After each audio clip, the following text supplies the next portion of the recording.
Tapi Tuhan yang satu itu punya keberadaan yang kompleks. Dia berkeberadaan dalam 3 pribadi yang berbeda. Jadi kata-kata Yesus di atas salib itu dia berbicara kepada Bapa. Nah, jadi itu konsep besarnya. Dalam kaitan dengan arti dari kata-kata itu sebenarnya adalah kutipan dari Mazmur pasal 22 ayat 1.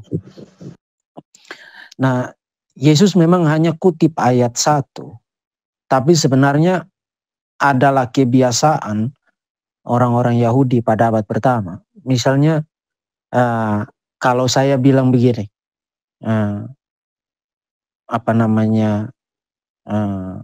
orang tidak dapat melihat kerajaan Allah kalau dia tidak dilahirkan dari air dan roh.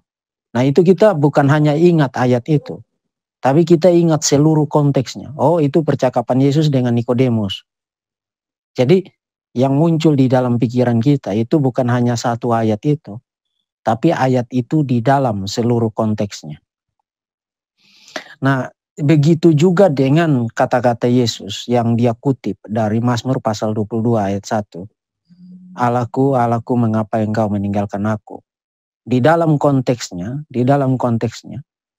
Yesus, Daud berseru kepada Tuhan.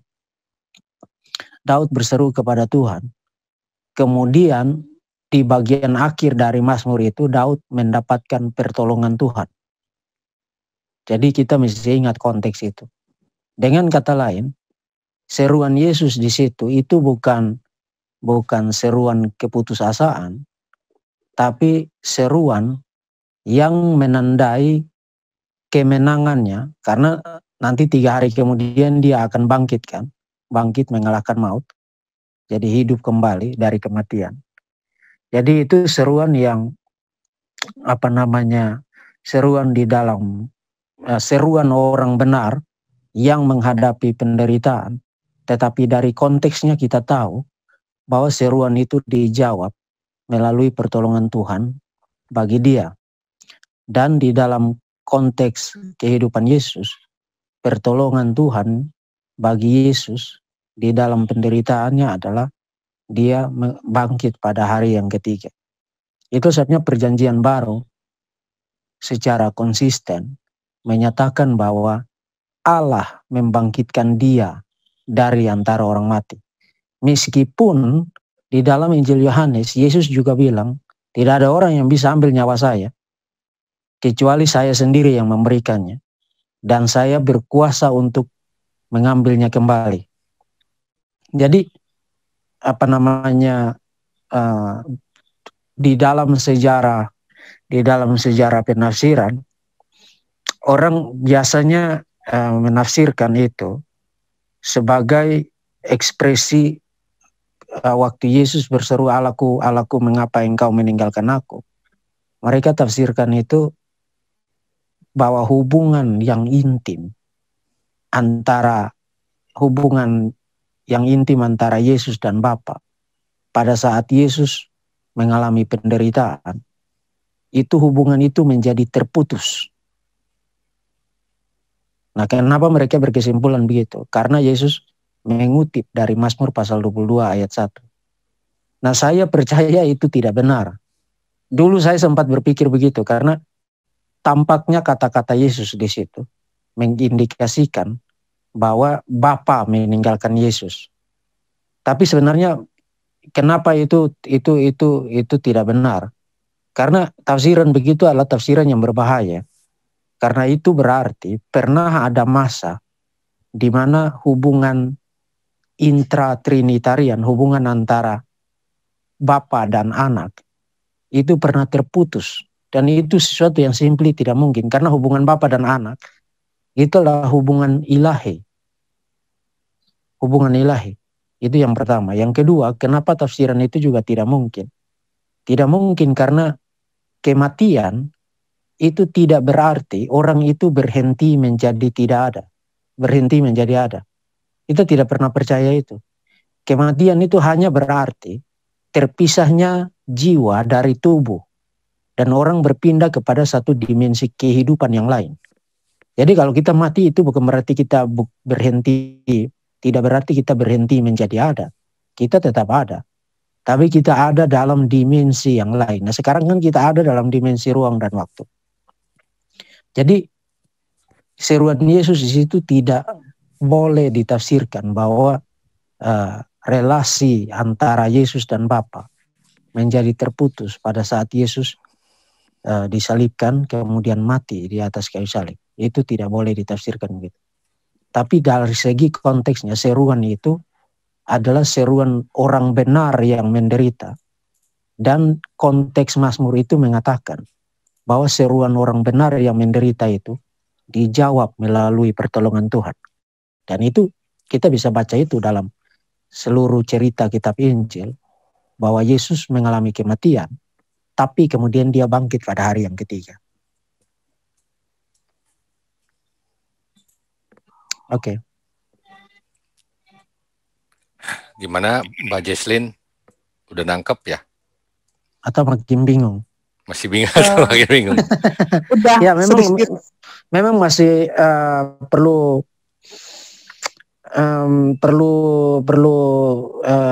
belajar yang lebih teratur. Karena begini, kalau kita fokus belajar pada hal-hal yang misalnya kita baca ketemu ayat ini, lalu kita sulit mengerti, kemudian kita fokus ke situ. Lalu besok ketemu satu ayat sulit mengerti. Akhirnya kita tidak membentuk pemahaman yang utuh, tapi pemahaman yang sifatnya parsial. Jadi sebaiknya belajar di bawah bimbingan yang teratur dari orang yang dekat dengan Ibu Jesslyn. Apakah minta tolong dari gereja, para pendeta atau para majelis yang cukup baik bisa mengajar. Untuk mereka ngajarin dulu dari basic. Karena biasanya pertanyaan-pertanyaan begitu itu akan terjawab dengan sendirinya. Kalau kita belajar secara utuh, akan terjawab dengan sendirinya. Oh iya. Karena masalah-masalah begitu kan sebenarnya masalah-masalah yang sifatnya kasuistik. Nah, yang kasus-kasus kayak begitu, kesulitan-kesulitan untuk memahami bagian-bagian tertentu dalam Alkitab, itu biasanya akan terjawab dengan sendirinya kalau kita sudah membentuk cara pikir Kristiani. Cara pikir Kristen. Nah, bagaimana cara membentuk itu? Ya membentuk itu dengan cara belajar tentang iman Kristen secara teratur dan secara sistematis. Jadi itu perlu bergabung dengan salah satu gereja yang cukup baik dalam mengajar dan membimbing orang-orang yang baru bertobat supaya mereka bertumbuh dalam pengenalan mereka akan iman Kristen. Nah, adalah baik untuk mengikuti materi-materi yang ada secara online seperti di channel saya. Tapi kelemahannya adalah materi-materi itu tidak sistematis mengajarkan tentang iman Kristen mulai dari basic, kemudian sampai ke level menengahnya, kemudian level advance-nya dan seterusnya. Sehingga karena materi-materi yang di YouTube, misalnya di channel saya maupun di channel siapapun, itu kan sifatnya meresponsi keadaan. Jadi kalau ada masalah apa kita responsi. Kalau ada masalah apa kita responsi. Jadi sifatnya itu tidak sistematis. Nah, itulah sebabnya ini di grup ini kami lagi bicara untuk membuat susunan materi yang lebih sistematis. Saya berharap nanti Ibu Jesslyn bisa ikut dari awal. Lebih sistematis per triwulan sehingga kita bisa membentuk wawasan dunia Kristen yang utuh dan solid. Nah, materi-materi seperti di YouTube itu hanya sebagai suplemen, sebagai tambahan karena memang tidak dimaksudkan untuk memberikan pengajaran yang sistematis dan teratur, tapi hanya tapi hanya dimaksudkan untuk memberikan respons terhadap serangan-serangan dari luar atau sesekali ada topik-topik tertentu secara secara lepas yang dibahas di sana sini. Baik Pak. Kebetulan gini Pak, kemarin kan di kota saya masih tutup gerejanya sampai sekarang. Jadi belum gitu. Sudah ada niat sih, sudah ketemu, dikenalkan teman dengan salah satu pendeta dan sudah mau gabung dengan gerejanya. Cuma belum mulai aja. Jadi kesimpulannya saya belajar dulu kali ya. Buka dulu. Biasanya pertanyaan-pertanyaan begitu tidak heran kita membaca satu kitab yang baru dengan cara berpikir yang baru, dengan ajaran-ajaran yang baru, otomatis akan muncul banyak sekali pertanyaan.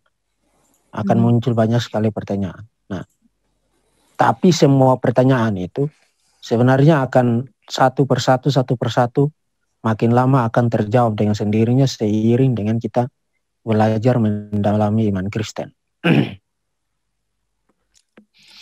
Untuk sementara saya sarankan fokus untuk membaca habis 4 kitab Injil itu aja dulu. Membaca habis 4 kitab Injil, kemudian lanjut sampai dengan seluruh perjanjian baru. Nah, kalau nanti sampai di kitab Wahyu, bisa stop dulu. Karena itu kitab tidak dimaksudkan untuk orang yang awam. Itu karena dia pakai bahasa-bahasa simbolik seperti bahasa-bahasa misalnya kalau Bapak Ibu pernah dengar novel yang ditulis oleh C.S. Lewis yang The Chronicle of Narnia. Iya.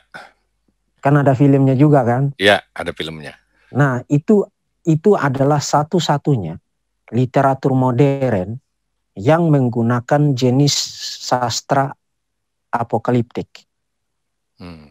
Satu-satunya. Nah, jenis sastra itu juga terakhir digunakan pada akhir abad pertama atau awal abad kedua dalam literatur yang namanya Gembala Hermas. Gembala Hermas juga dia tulis pakai genre apokaliptik. Kemudian di dalam perjanjian baru itu kitab Wahyu. Kemudian di dalam perjanjian lama itu kitab Daniel. Kemudian kalau di dalam literatur Yahudi itu kitab 1 Henok. Kitab 1 Henok. Nah, jadi tidak banyak literatur yang ditulis dengan menggunakan jenis sastra apokaliptik. Nah, ingat saya sudah jelaskan di presentasi saya secara ringkas dulu. Jenis sastra apokaliptik itu dia punya ramuan dasar adalah simbol-simbol. Baik itu angka-angka, binatang-binatang, atau benda-benda tertentu itu digunakan secara simbolik. Misalnya kalau baca Wahyu pasal 12 sampai dengan pasal 14, itu binatang berkepala 7, bertanduk 10, kemudian ada 12 bintang di kepalanya. Wow, kita baca itu aja udah pusing, ini apa maksudnya? Karena kita tidak terbiasa membaca jenis literatur seperti itu setiap hari. Tidak terbiasa membaca itu. Dan memang itu tidak sering digunakan. Ada satu yang mirip juga dengan itu. Tapi dia bukan apokaliptik, melainkan alegori. The Pilgrim Progress dari John Bunyan. Nah itu alegori namanya. Jadi di dalam dunia ini setelah The Shepherd of Hermas, Gembala Hermas, akhir abad pertama atau awal abad kedua, di dalam dunia literatur setelah akhir abad pertama atau awal abad kedua, nanti di dalam The Chronicle of Narnia baru kita ketemu lagi tulisan dengan menggunakan genre apokaliptik.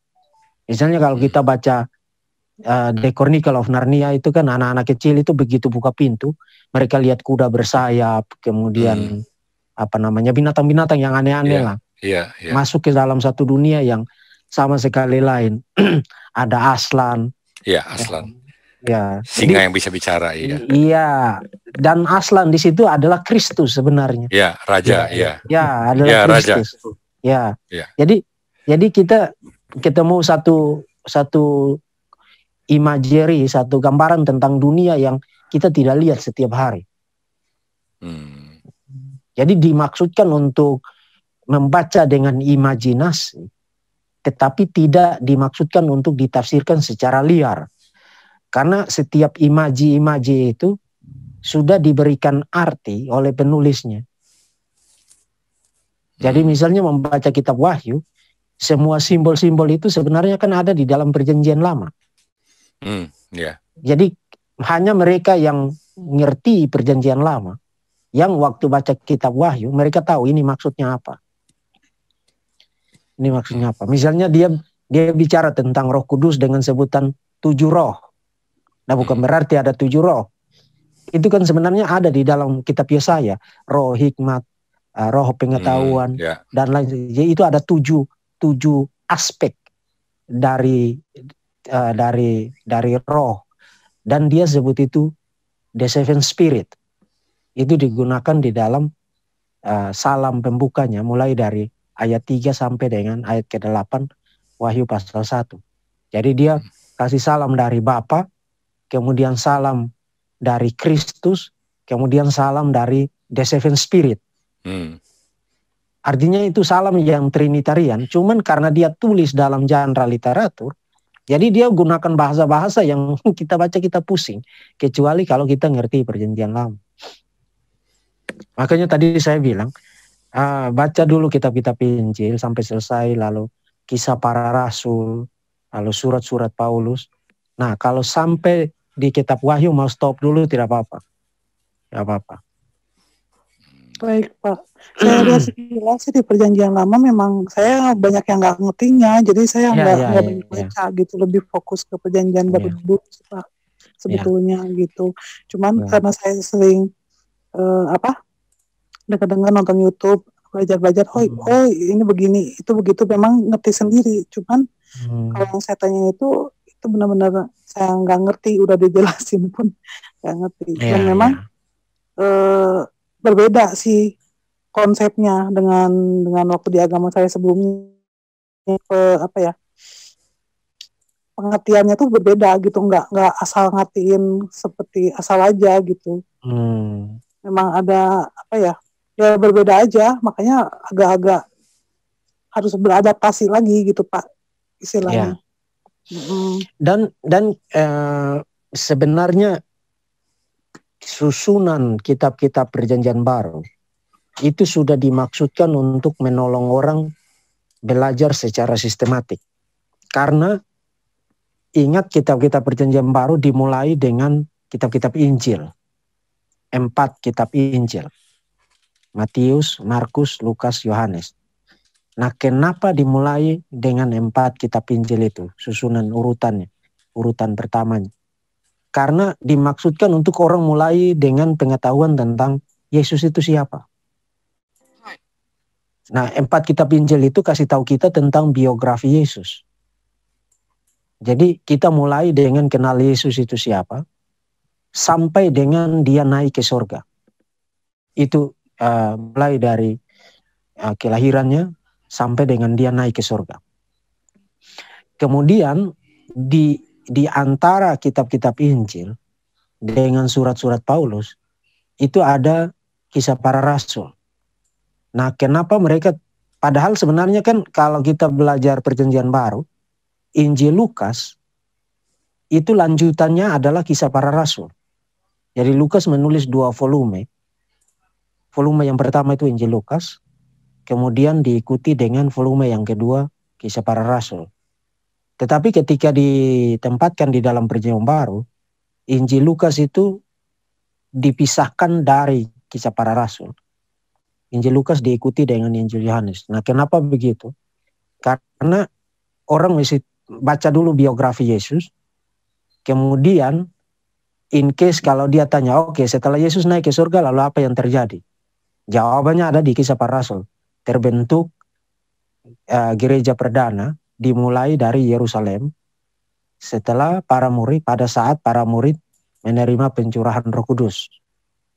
Mulai terbentuk jemaat perdana. Kemudian jemaat itu berkembang ke seluruh wilayah Kekaisaran Romawi pada abad pertama.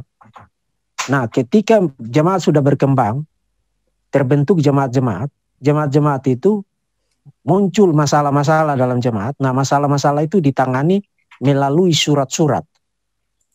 Apakah yang ditulis oleh Paulus, apakah yang ditulis oleh Yakobus, oleh Yohanes, maupun oleh Petrus dan Yudas.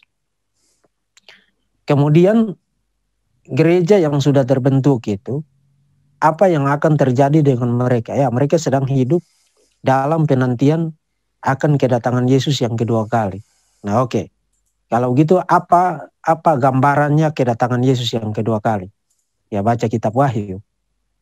Jadi kitab Wahyu itu kitab-kitab Perjanjian Baru dimaksudkan untuk membentuk cara belajar kita secara sistematis.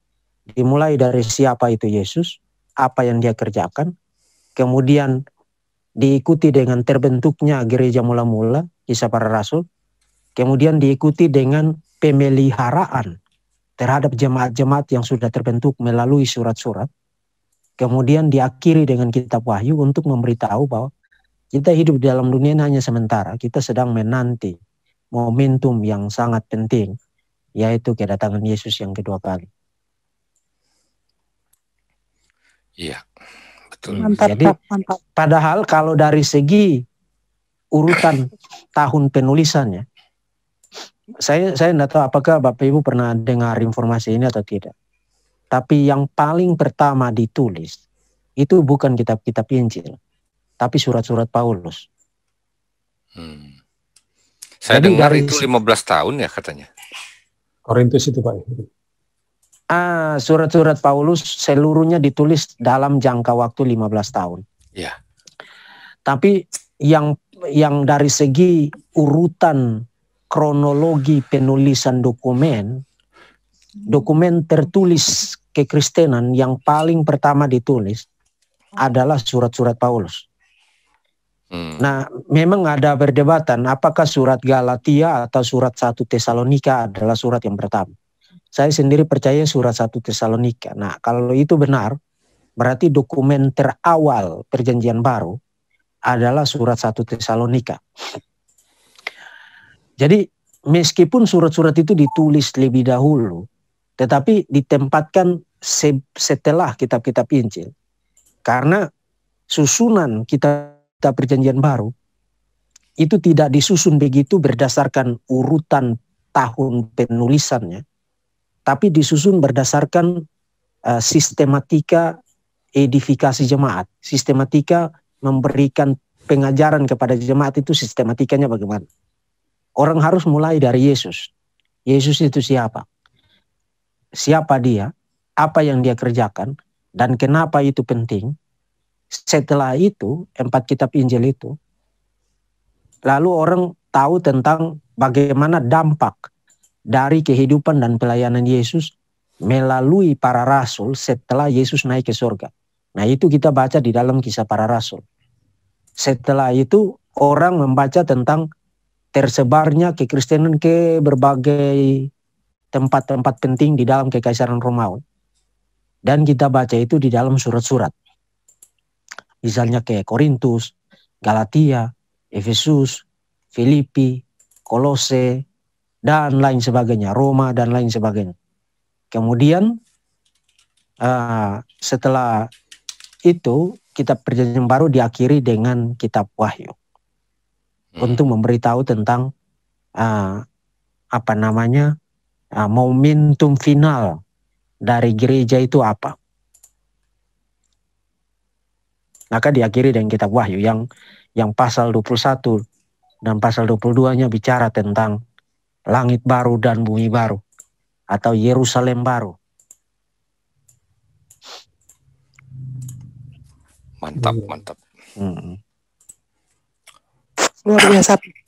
Dan yang menariknya adalah kalau Bapak Ibu perhatikan, ini kan 66 kitab, mulai dari Perjanjian Lama sampai dengan Perjanjian Baru itu 66 kitab. Dan 66 kitab ini tidak ditulis oleh satu orang, tapi ditulis oleh lebih dari 40 orang penulis. Dan mereka juga tidak nulis bersamaan, tidak saling kenal satu sama lain. Mostly ya, mayoritas tidak saling kenal satu sama lain. Mereka hidup dalam konteks yang berbeda, waktu yang berbeda, situasi yang berbeda. Tapi kalau kita baca 66 kitab ini, itu membentuk satu cerita yang utuh. Bahkan membentuk satu mata rantai cerita yang tidak terputus. Saya kasih satu contoh saja. Kitab Kejadian dimulai dengan cerita tentang Taman Eden atau Firdaus. Kitab terakhir Perjanjian Baru juga diakhiri dengan cerita tentang Firdaus yang baru. Kitab Kejadian dimulai dengan dosa yang mengakibatkan manusia kehilangan akses kepada pohon kehidupan. Kitab Wahyu bicara tentang manusia itu makan buah pohon kehidupan di dalam Yerusalem yang baru, di dalam Firdaus yang baru, di dalam bumi baru dan langit baru. Kitab Kejadian dimulai dengan manusia diusir keluar dari Taman Eden, kehilangan hadirat Tuhan, presence-nya Tuhan. Kitab Wahyu diakhiri dengan 2 pasal itu bicara tentang mereka sudah tidak butuh bait suci lagi karena Allah sendiri yang menjadi bait suci mereka. Nah, bait suci itu apa? Bait suci itu kan meeting place, tempat di mana orang mengalami kehadiran Tuhan. Mengalami kehadiran Tuhan. Jadi manusia kehilangan the presence of God di dalam kitab Kejadian. Di dalam kitab Wahyu bicara tentang manusia hidup di dalam kehadiran Tuhan. Jadi kalau kita baca 66 kitab itu, kita akan melihat satu kesatuan cerita yang utuh. Dimulai dari Kejadian sampai dengan kitab Wahyu. Dan itu sesuatu yang amazing banget gitu. Karena ini orang tidak duduk kompromi lalu oke mari kita tulis 66 kitab yang bikin ceritanya begini gitu. Mereka tidak saling kenal dan hidup pada zaman yang berbeda. Tapi mereka menulis kitab-kitab dengan pesan yang sama. Namun pesan yang sama dan progresif mulai dari Perjanjian Lama sampai dengan klimaksnya di Perjanjian Baru. Dan itulah sebabnya kalau kita mau tangguh dalam bidang apologetika, kita harus ngerti tentang mata rantai sejarah cerita penebusan ini. Sebab ingat, serangan-serangan itu cenderung untuk mereka hanya fokus kepada salah satu titik tertentu. Seakan-akan itu tidak ada kaitan dengan yang lain. Misalnya begini. Kalau kita dengar para apologet muslim menyerang tentang kekristenan, mereka fokus kepada apa? Oh, Tuhan kok mati melalui penyaliban. Hanya fokus ke situ kan.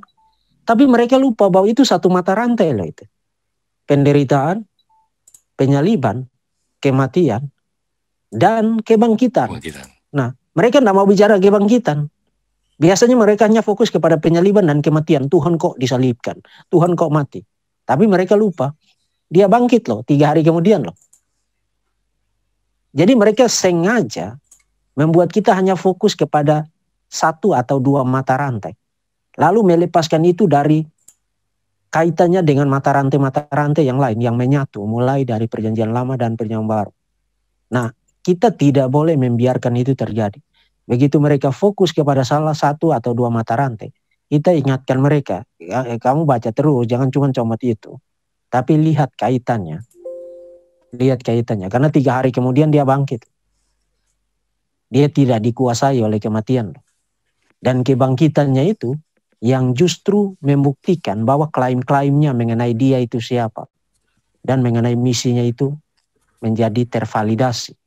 Dan itu sebabnya Paulus juga mengatakan, kalau Kristus tidak dibangkitkan, maka sia-sialah iman kita.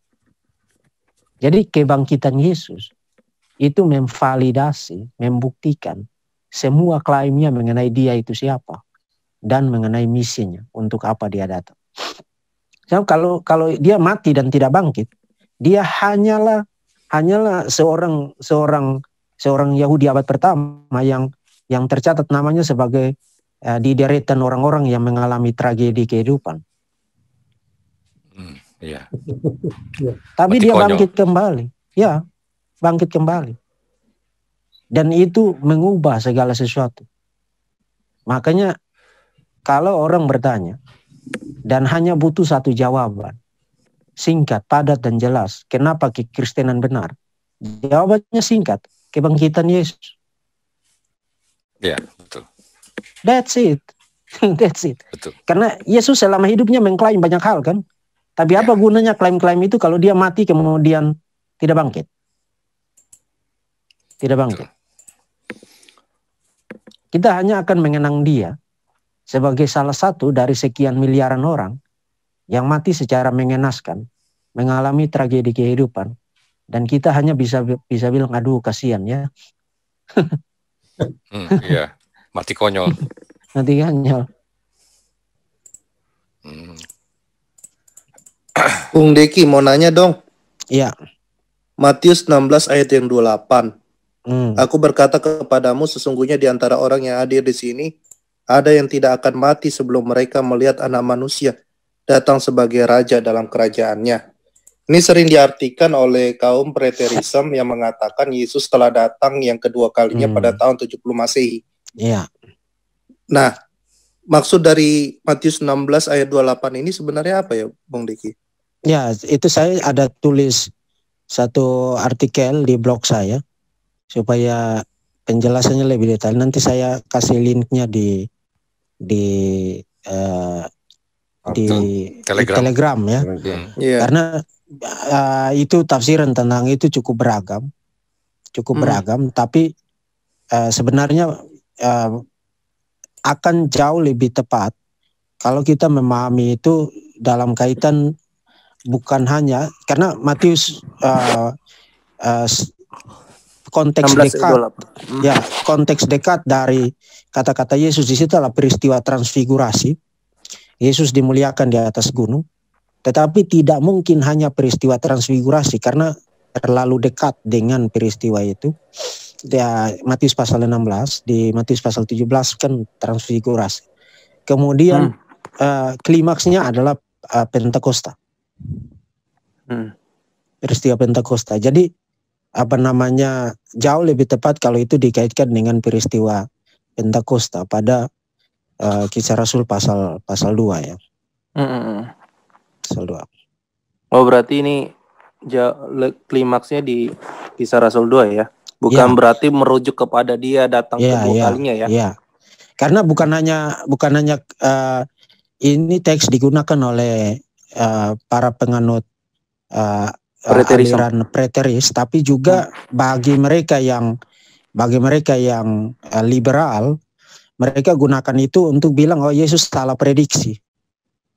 Salah prediksi mengenai kedatangannya. Misalnya teolog abad ke-19, para teolog abad ke-19 merujuk kepada teks itu untuk mengatakan bahwa Yesus terbukti salah memprediksi kedatangannya kembali. Dan berdasarkan itu pula, jadi ini tafsiran itu implikasinya huge, sangat besar.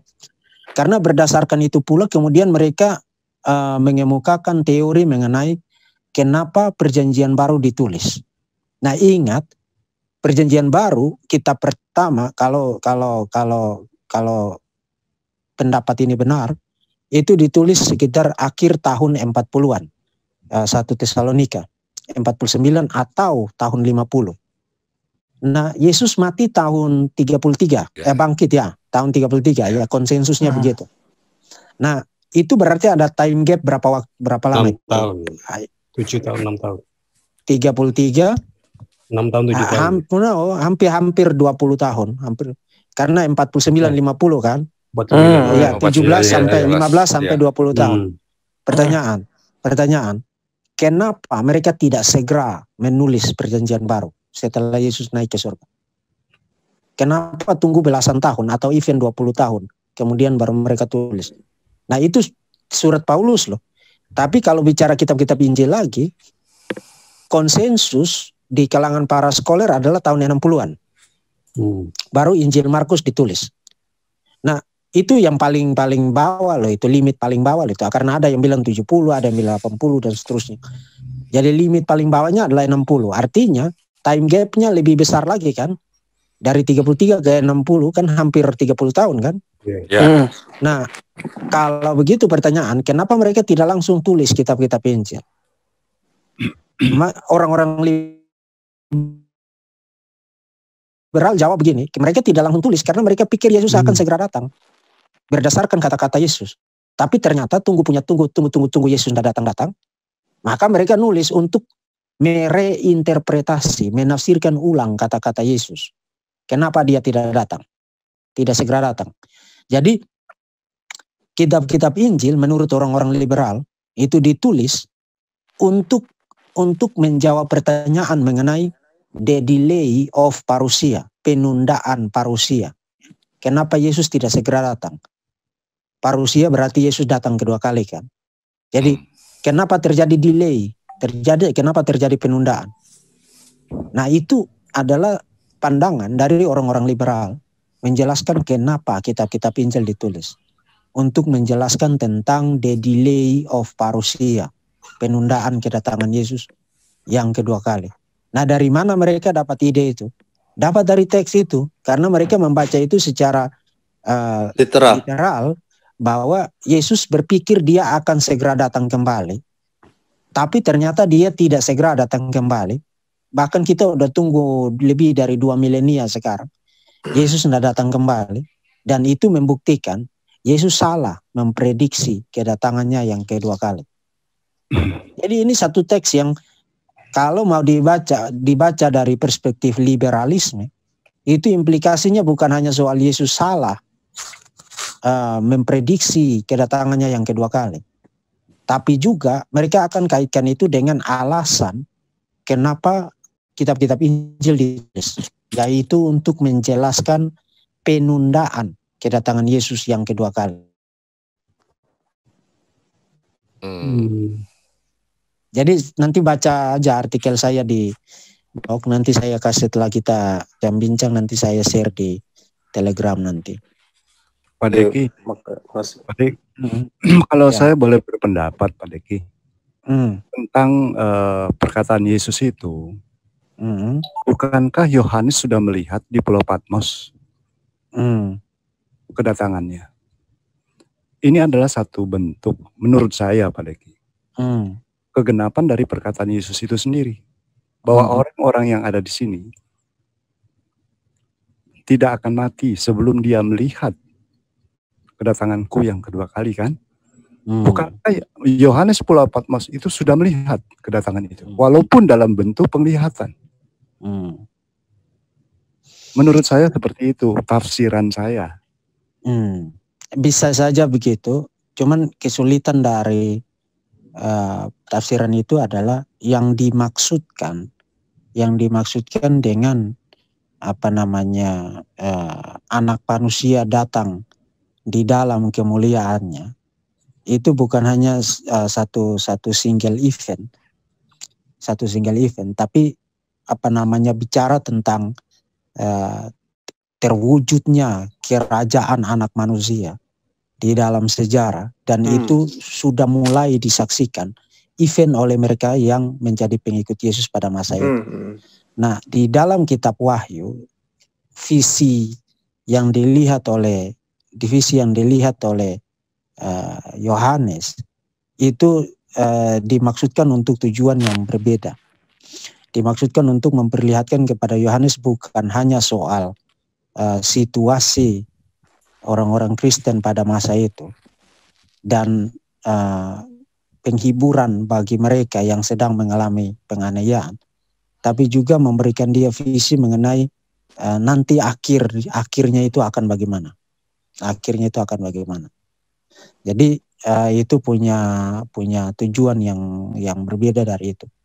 Tapi terutama kalau mau bicara tentang visi Yesus kepada Yohanes di Patmos itu terutama dimaksudkan untuk memberikan penghiburan kepada orang-orang Kristen menjelang akhir abad pertama. Karena sejak pemerintahan Kaisar Domitianus mulai dari tahun 85 sampai tahun 90-an itu betul-betul penganiayaan yang sangat hebat terhadap orang-orang Kristen. Karena kaisar-kaisar Romawi ini kan cenderung mengangkat diri sebagai Tuhan. Bahkan Domitianus itu disebut dengan sebutan Dominus et Deus Noster. Tuhanku dan Allahku dan Tuhanku. Dominus et Deus Noster. Jadi mereka mengharuskan apa yang disebut dengan penyembahan kaisar, Caesar worship. Dan semua yang ada di dalam kekaisaran Romawi wajib menyembah kaisar. Dengan kata lain, kalau orang hidup sebagai orang Kristen pada masa itu, menyembah kaisar berarti pengkhianatan terhadap Kristus. Dan menyembah Kristus sebagai Tuhan, karena ingat orang Kristen hanya punya satu Tuhan, yaitu Kristus. Filipi pasal 8 ayat 6 kan. Kita hanya punya satu Tuhan, yaitu Kristus. Nah, kalau Dominus et Deus Noster adalah Domitianus, maka itu adalah penolakan terhadap Yesus. Jadi menyembah kaisar adalah pengkhianatan terhadap Kristus. Dan menyembah Kristus adalah pengkhianatan terhadap kaisar. Nah, itu pilihan yang tidak gampang. Dan orang harus membayar itu dengan nyawa mereka. Dan banyak yang mati karena menolak untuk menyembah kaisar. Dan itulah sebabnya di Wahyu pasal 6 itu bicara tentang para martir yang berteriak di hadapan tahta Allah, kapan engkau akan membalas darah kami? Lalu dijawab, sedikit waktu lagi sampai jumlahnya menjadi genap. Jumlahnya menjadi genap. Jadi visi-visi simbolik yang dilihat kemudian ditulis dalam bentuk genre apokaliptik dalam kitab Wahyu, itu kalau dibaca oleh orang-orang Kristen pada akhir abad pertama, memasuki awal abad kedua, sampai dengan masa pemerintahan Kaisar Trajanus itu mereka mendapatkan penghiburan yang luar biasa. Mereka ngerti artinya, dan mereka mendapatkan penghiburan yang luar biasa karena pesannya adalah bahwa kematian mereka itu tidak menjadi sia-sia ketika mereka mati di dalam Tuhan. Karena kalau baca presentasi tentang para martir itu dikatakan mereka langsung diangkat ke hadapan anak domba. Jadi mereka tidak kemana-mana, mereka tidak mati sia-sia, mereka tidak mati secara tragis lalu tidak terjadi apa-apa. Tapi mereka diangkat ke hadapan anak domba. Mereka hidup bersama dengan anak domba, bersama dengan Kristus. Bung Dengki, ini ada yang tanya dari member kita. Oke. Sebentar.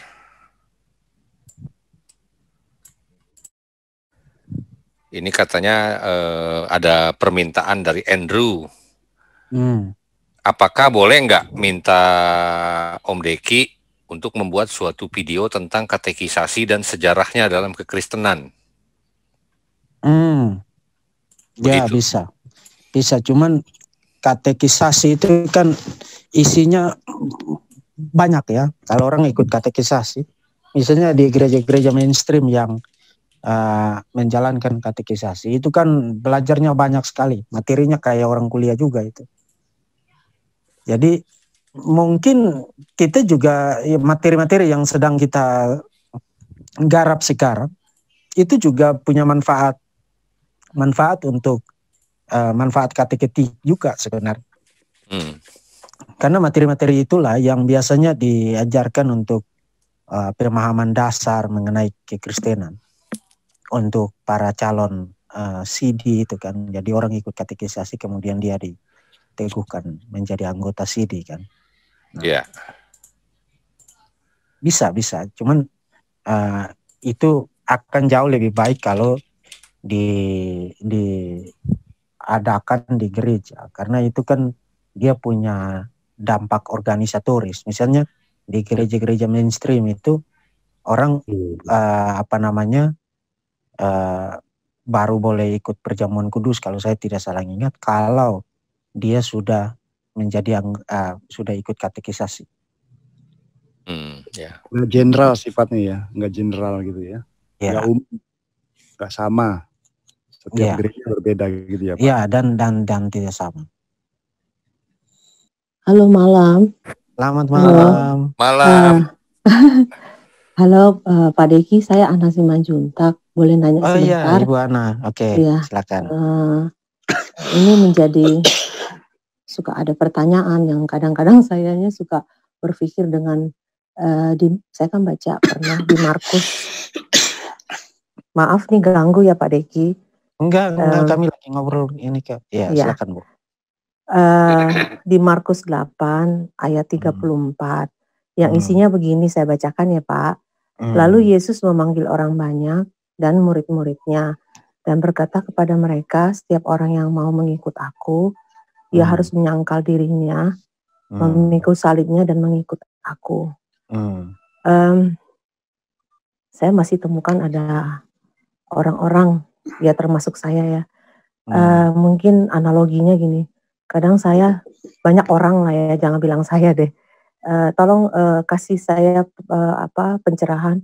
Banyak orang tuh suka salah kaprah dengan berpikir bahwa menjadi murid Kristus berarti hidupnya akan senantiasa aman, damai dan bebas dari segala macam penderitaan. Nah ini kan kalau saya perhatikan kayak teologia sukses ya. Apakah salah itu Pak pengajarannya?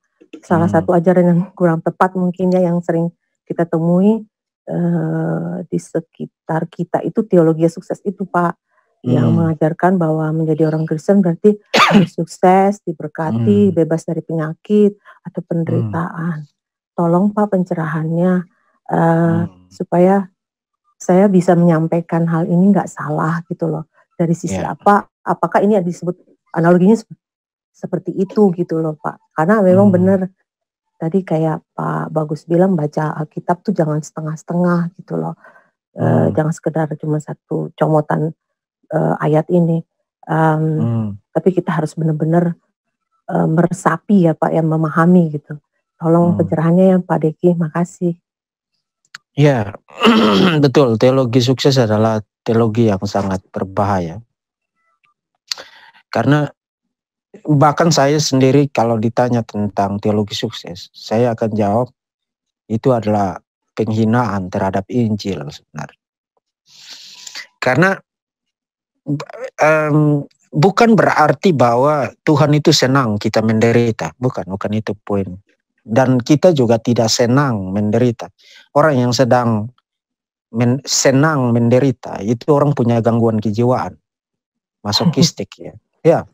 Jadi Tuhan tidak senang kita menderita. Tapi juga kita juga tidak senang menderita. Tapi paradoksnya adalah penderitaan itu merupakan sarana yang Tuhan seringkali pakai untuk mendidik kita. Dan banyak kebajikan yang terbentuk melalui situasi-situasi yang sulit. Kita belajar untuk sabar, kita belajar untuk bergantung pada Tuhan, tidak bersandar pada kekuatan kita sendiri, dan belajar untuk tetap beriman meskipun situasinya sukar dan sulit. Even termasuk kalau Tuhan izinkan kita membayar iman itu dengan nyawa kita sendiri. Dan bukan hanya Yesus, tetapi juga para rasul dan orang-orang Kristen itu menghidupi iman mereka itu sebagai antitesis dari dunia. Dan Yesus sendiri juga sudah bilang, dunia akan membenci kamu karena even mereka juga membenci saya. Nah, dengan kata-kata dan warning semacam itu, lalu kenyamanan macam apa yang kita harapkan sebagai orang Kristen yang hidup di dalam dunia ini? Itu yang pertama. Yang kedua,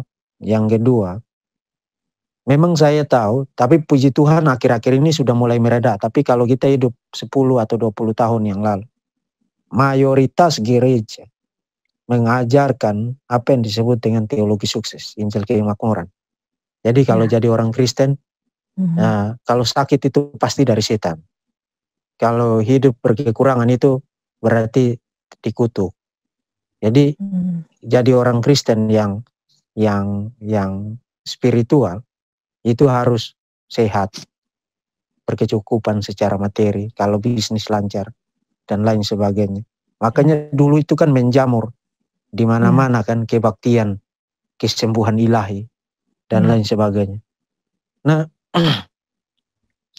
itu bukan Injil dan itu bukan pesan kekristenan. Bukan pesan kekristenan.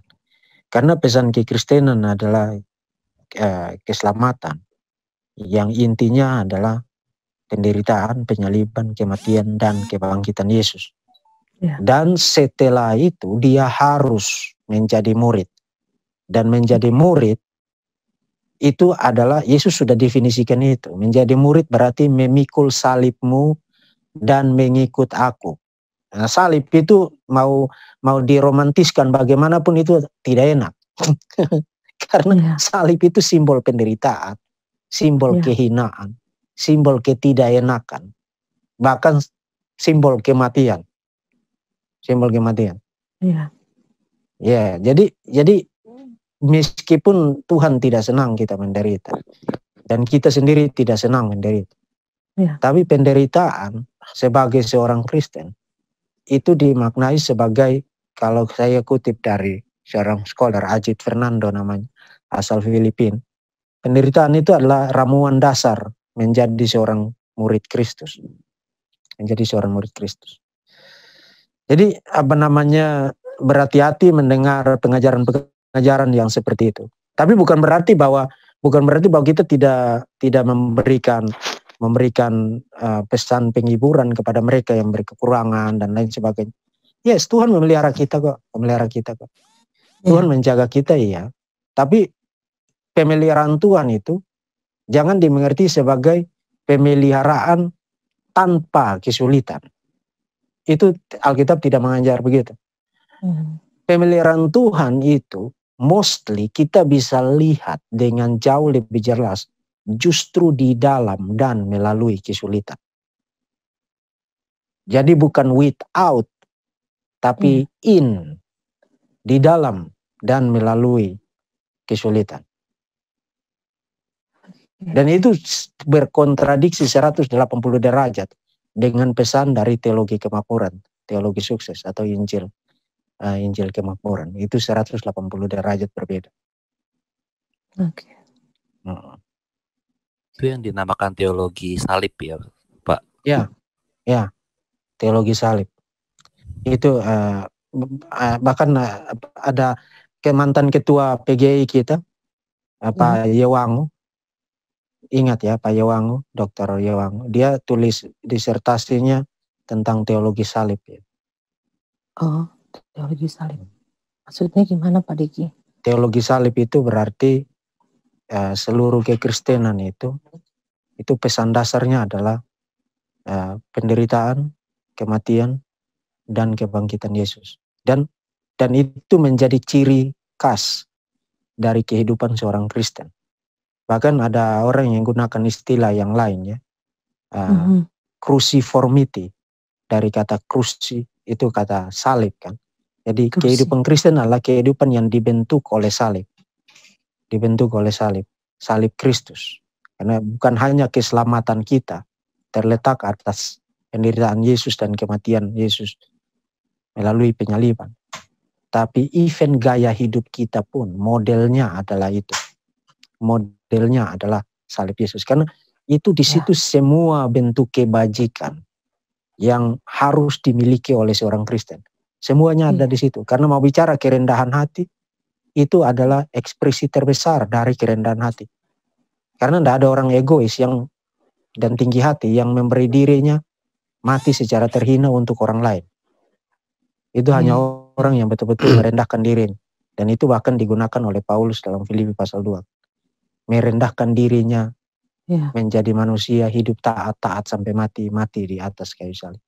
Mau bicara tentang kesabaran, semuanya ada di salib. Mau bicara tentang ketekunan, semuanya ada di salib. Mau bicara tentang kasih, semuanya ada di salib. Jadi semua kebajikan Kristen itu ada pada salib itu. Dan itu sebabnya kalau kita mau menjadi orang Kristen, menjadi Christ-like seperti Kristus, kehidupan kita harus kehidupan yang modelnya adalah salib. Oke. Satu pertanyaan lagi ya Bung Deki ya, Ko Andi silakan. Makasih ya Pak Deki ya. Sama-sama. Ko Andi, dibuka mic-nya. Ya oke. Ini gini Pak Deki, kalau di dalam seminar yang Pak Deki kan ada menggunakan satu istilah namanya presaposisi kan gitu kan. Nah mungkin Pak Deki bisa mencoba Pak Deki mungkin bisa menjelaskan apa arti presaposisi secara lebih sederhana supaya teman-teman yang ada di grup mengerti istilah presaposisi itu apa artinya gitu. Itu aja sih Pak. Iya, presaposisi itu adalah apa yang kita asumsikan. Misalnya kalau kita bilang Alkitab firman Allah, itu kan klaim kita kan. Nah, waktu kita mengklaim Alkitab firman Allah, kita setidaknya mengasumsikan sejumlah klaim. Kita mengasumsikan klaim bahwa Allah ada. Sebab kalau Allah tidak ada poinnya bilang Alkitab firman Allah kan. Kedua, kita mengasumsikan atau mempresaposisikan bahwa Allah yang ada itu dapat berkomunikasi dengan kita.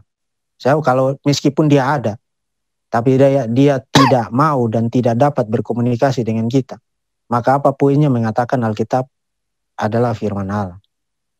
Nah, itu yang disebut dengan presaposisi. Dengan kata lain, presaposisi adalah klaim-klaim teologis yang kita asumsikan ketika kita mengklaim sesuatu. Atau misalnya waktu kita mengklaim bahwa Yesus adalah Allah yang menjadi manusia, inkarnasi. Sebenarnya kita mempresuposisikan bahwa Allah bisa menjadi manusia. Kedua, bukan hanya Allah bisa menjadi manusia, tapi Allah memiliki alasan yang sangat signifikan untuk menjadi manusia. So, Allah tidak mungkin melakukan sesuatu yang tanpa alasan. Gitu. Jadi kalau dia jadi manusia, alasan itu haruslah alasan yang signifikan. Jadi itulah sebabnya di dalam, dan ini kalau mau bicara dalam kaitan dengan apologetika. Di dalam apologetika, waktu orang mengklaim sesuatu, kita harus punya kemampuan untuk melihat sebenarnya apa sih yang dipresuposisikan oleh orang ini begitu. Klaim-klaim apa yang ada di belakang di asumsinya sehingga dia mengklaim begini. Nah, misalnya kalau seorang muslim bilang Yesus tidak mungkin adalah Allah yang menjadi manusia. Nah, itu kan klaimnya. Tapi sebenarnya klaim itu, di belakang klaim itu ada presuposisi. Presuposisi mengenai Allah yang transenden, yang tidak dapat menyatakan diri secara langsung kepada manusia. Dan ternyata itulah yang kita baca di dalam, yang kita dapati di dalam teologi Islam kan. Allah Subhanahu wa Ta'ala itu sepenuhnya transenden, tapi tidak imanen, tidak hadir secara nyata di dalam ruang dan waktu. Bahkan dalam Quran kan Allah selalu berbicara